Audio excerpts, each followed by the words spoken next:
So yan, baklasin lang natin.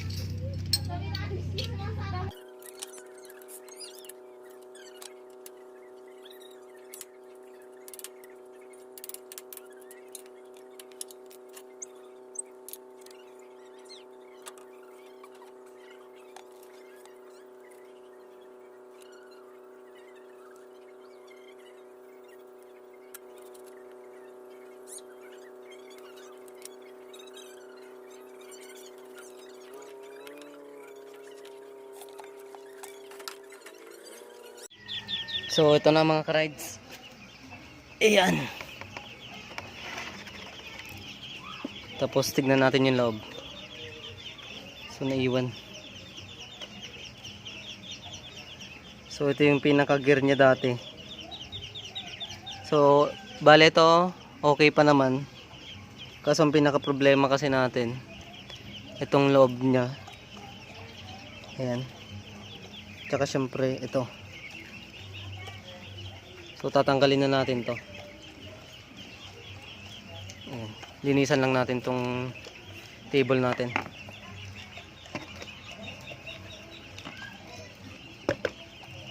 Ayan. Focus lang natin pa ng maigi.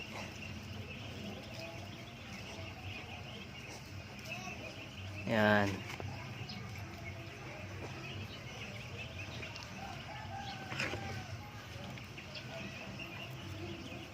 So tanggalin na rin natin tong preno.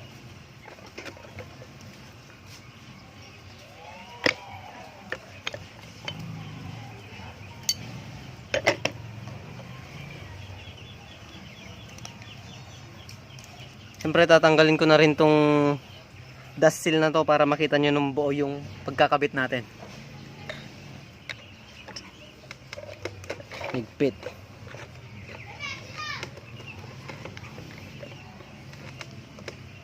Ayan. Okay. So madumi. So try natin focus. Ayan. Hindi na kasi mapaikot mga ka-rides. Mahigpit. Ayan. So napapansin nyo yun. Ayan. Humiga na yung mga gears nya. Okay.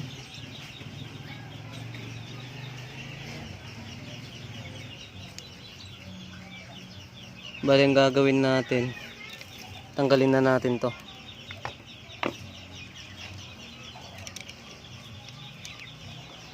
Gamit tayo ng vice grip.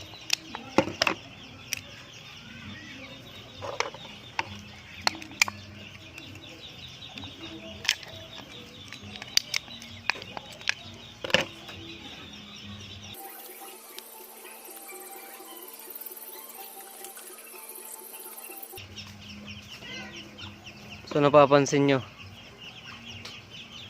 kalbo na, wala ng thread. Then try natin hugutin. Tsaka ito mga pala, bali aluminum to. Dati galing siya sa HD3. Tapos pina-retread namin. Yan. Yan. Okay, so ganun lang pagtatanggal. Kung plastic naman yung itong bushing na to, ang gagawin nyo naman, bali sisirain nyo muna to sa loob, sisirain nyo muna dyan, tapos saka nyo sinsilin palabas doon. Okay, so pag plastic yon, kasi ito aluminum naman tsaka sira naman na, kaya natin siya binice grip. So ang gagawin muna natin, linisan muna natin to, tsaka syempre pati na rin ito, tsaka ito. Ayan. Okay, sabunan muna natin to.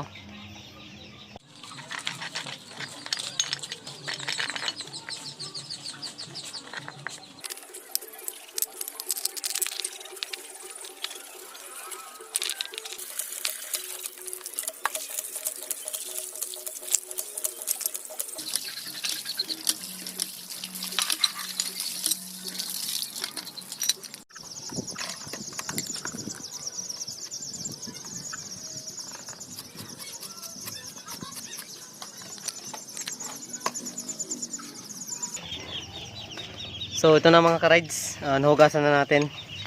Ayan. So kung mapapansin nyo, medyo okay naman na. Basta ang pinaka-importante dito, itong pinakamalit na circle na to. Dapat ito yung pinakamalinis sa lahat dito. Okay? So papakita ko na rin sa inyo yung gamit natin. Siyempre kailangan natin nung set na gear meter screw. Ayan. So, itong mahaba, ayan, 10 teeth. Tapos yung bushing, ayan, gear meter bushing. Siyempre yung isang gear meter screw natin na 26 teeth. Ayan. So, lahat genuine. Siyempre, gamit tayo ng high temp na grease. Ayan.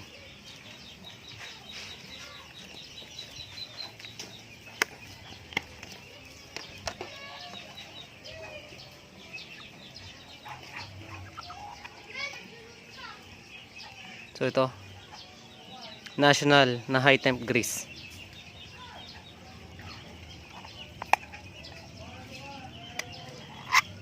Ayan.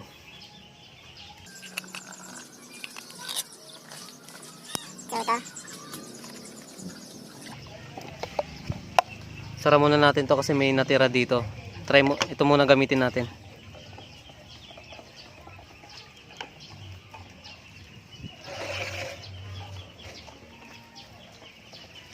Okay, so tanggalin na natin to.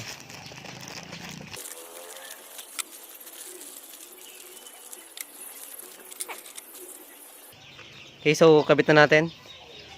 Ang unang kinakabit dito mga ka-rides is ito.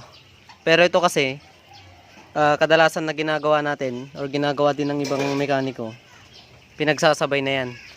Ayan. So ito dapat nakalabas yan dyan. Ganyan ang tsura nya. Okay. So kailangan nyo pamukpok para pumasok tong bushing natin. Okay. So marami tayong klase ng pamukpok. Pero ang pinaka the best na pamukpok dyan, kung hindi nyo naitapon yung mga dati nyong kable, yung linalagay dito or yung trinethread natin, yun yung pinakamagandang pamukpok dito. So iti-thread natin yun sana, pero wala na kasi tayo nun, sira na. Thread nyo, tapos dun nyo pupukpukin. Ayan. So dahil wala nga tayo, kailangan natin ng paninsil. So maghanap lang kayo ng bilugan yung dulo na kung pwede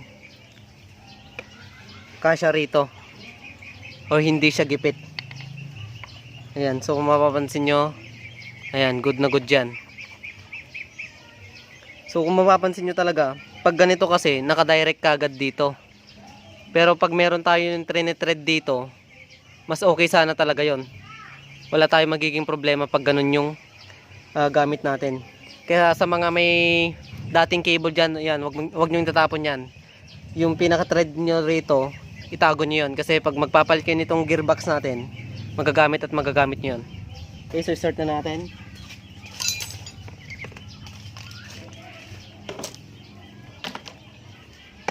Ayan. So, lagyan na natin muna ng pakonti-konting grasa muna.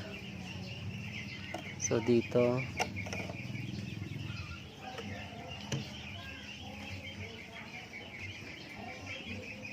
Ayan. Sa kabila naman.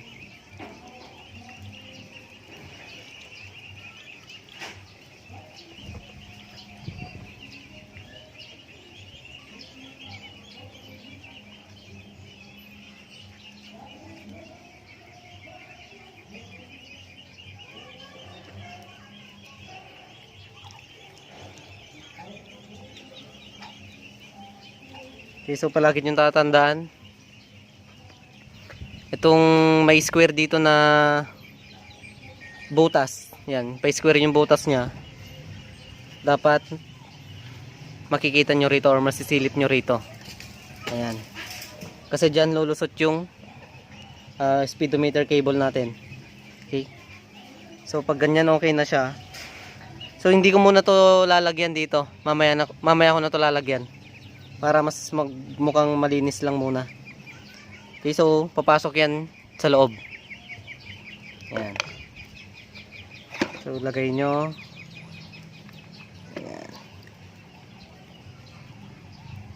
So pag pupukpukin nyo, kailangan tignan nyo yung butas na yun. Kung pwede, dapat pasok na yun. Kasi once na hindi pasok yun, tapos pinukpok natin, baka maputol. Ayan. So nakasentro naman na siya. So yan, pukin na natin. Okay,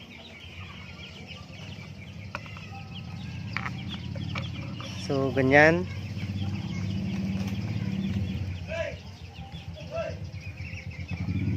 Tapos martilyo.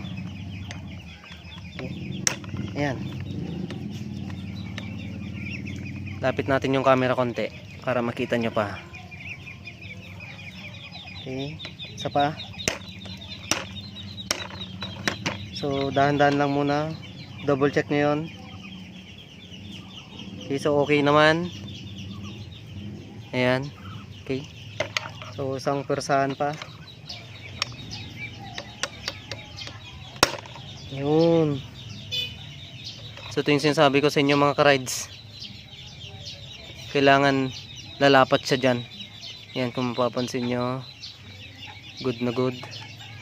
Okay, tapos ito naman, yan, tingnan natin, try natin paikutin.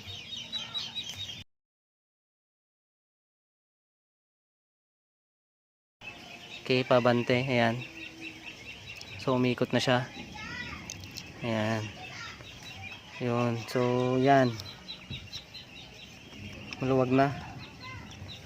Bali na-press lang siguro nung pinukpok natin, pero ito okay na siya. Yan. Okay. So bakit nga ba nasisira yung mga ganito natin? So kadalasan kasi, yun, totoo yung sinasabi nila, pag bago talaga yung motor mo, iwasan mong patrasin or patrasin talaga siya ng patrasin. Kasi pag patras kasi yan, nagbabanggaan yung gear or yan. So try natin.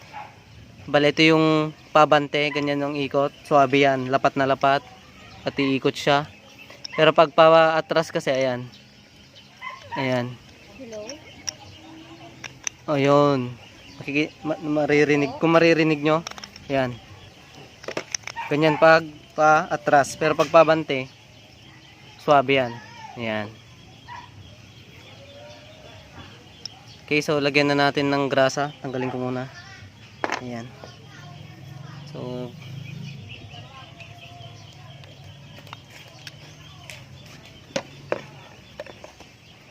okay, ito na lang, flat.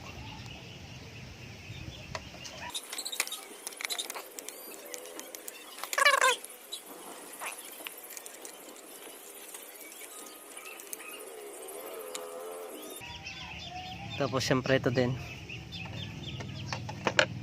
Kamay na nga natin.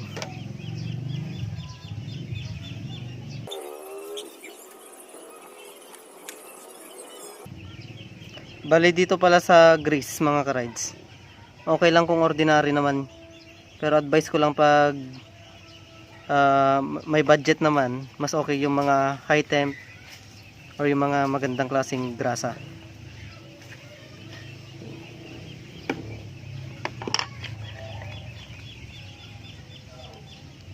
Siyempre dito tuturo ko din sa inyo kung anong technique para hindi rin siya maputol pag sinasalpak na sa port natin.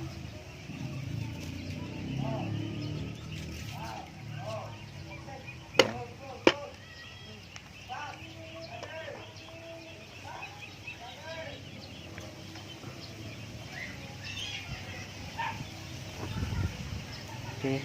So yan, binaliktad ko lang. Lagyan ulit natin ng grasa doon.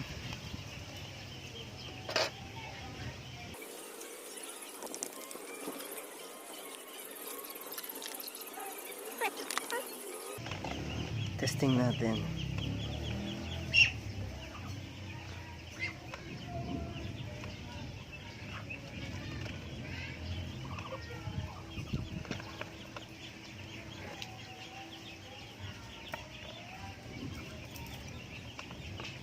So, ang pinaka-importanting grasahan nyo dyan yung gitna talaga.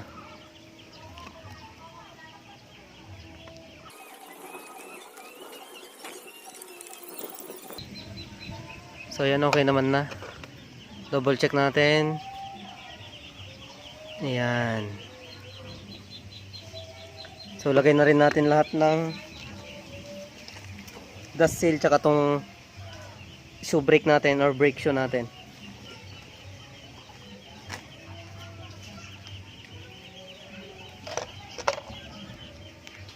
So sa dust seal natin, inisan lang natin konti. Pag ganyan yan. Ayan. Tapos press nyo muna. Kailangan pantay. So nakukuha naman kit di sa press lang to. Ayan. Pero pag hindi na kaya ng kamay nyo, ayan, kung mapapansin nyo, pantay na siya. Ayan. Pero pag hindi kaya ng daliri, gamitan nyo ng konting pukpok.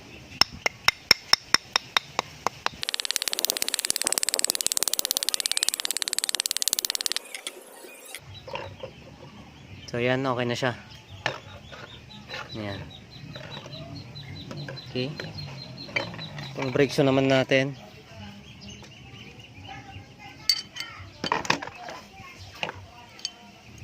So bali ito kasi yung kinagandahan ng mga barako.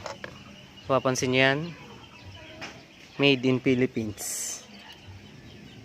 So ito yung kinagandahan ng mga barako. Tinatangkilik natin yung sariling atin.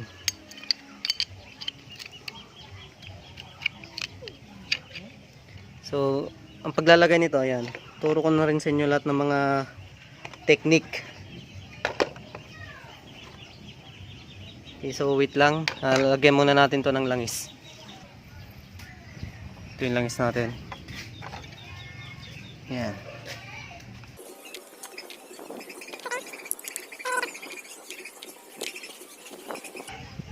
So sa pagkakabit nyan, ganyan dapat yan. Tapos ganyan. So ito yung first step. Tapos saka nyo lang ganyan. Okay, so napakadali. Hindi kayo maipit.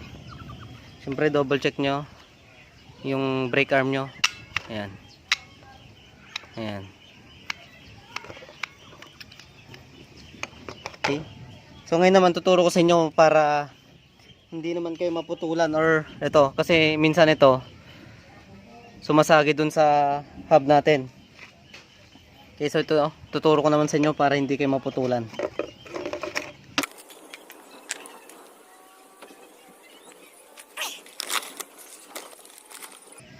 Malaki tong gulong natin. So dito kasi kailangan talaga hindi magtapat itong dalawang to dito sa nakaukang to. Kasi kung tutusin talaga, doon talaga mapuputol yon. Pero may guide kasi bago nyo ikabit, malalaman nyo na kung nakatapat ba or hindi. So ito, so ganyan, tatapat muna natin. So ito, nakatapat yan. Okay, ayan, tatapat muna natin. So pag nakatapat kasi, ayan, ganyan yung pwesto ng hub nyo, hindi niya masara. Ayan, napapansin nyo, hindi niya masara. Dapat itong pinaka hub dito, ito makokoberan niya to, nasa babang to. So ayan, hindi siya nakasara. Tapos try natin hindi tapat. Okay, so pag ganyan, ayan, di ba, babaguhin natin yung position. Okay, so ito, nabago na yung position. So ito na yung nakatapat, ay yung hindi nakatapat. Ito na yung swak na swak. Napapansin nyo, ayan, yung ito covered na siya, di ba? Okay, so isa pa, pagtapatin ulit natin. Ayan, pagtapat yan, ayan, magalaw pa siya. Mapapansin nyo, umuugang ganyan. Tapos hindi niya makover lahat. Tapos huwag natin pagtapatin. Ayan, ganyan ang hindi tapat. Ito yung suwabe na. Okay, so gagana dyan yung speedometer gear natin. Ayan. Okay. Ayan. So ito yung kable natin, speedometer, cable, Barako 175 brand. Baka naman.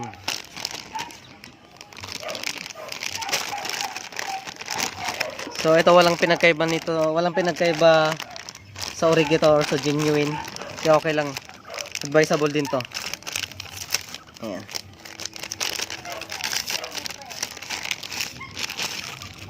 Okay, try natin salpak. Ayan. So pag sapak na, ayan, papansin nyo, suabe. Okay na okay yung gear natin. Okay,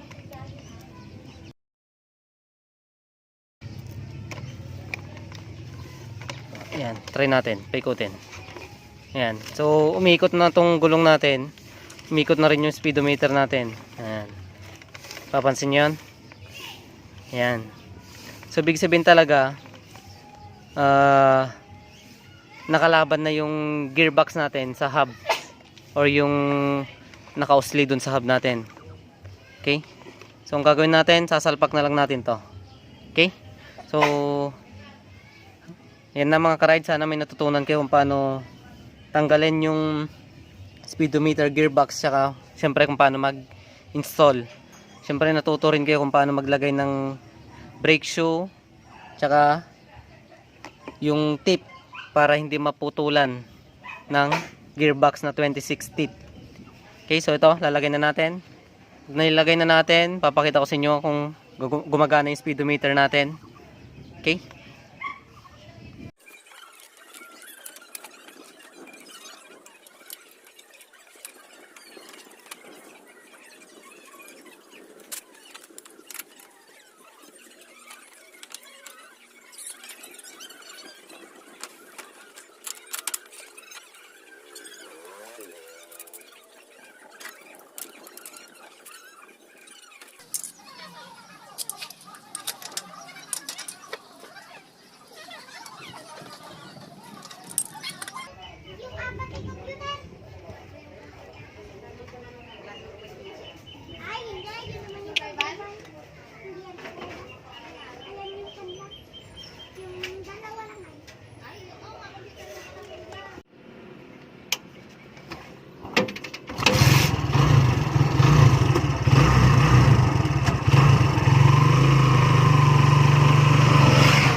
So yan mga ka-rides, kung napapansin nyo, gumana na itong speedometer gauge natin.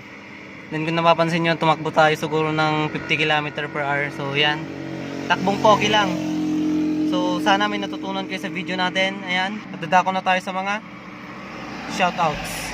So yan, unahin na natin Sir John Joshua De Luna, Sir Edison Co, Sir Renny Laico ng Ilocos Sur, Sir Steve Lerio, Sir Edrek Bautista ng Damam, Saudi Arabia, Sir Samboy Moto, Sir Randy Sumalinog, Sir Junrix TV, Sir Jimmy Manalo, Sir Arnel Quachon, Sir Kayamoto Vlog PH, Sir Richard Noblesa, Sir Joel Pasete, at last syempre Sir John Felipe, isang legit supplier ng mga motor parts ng mga ka-rides.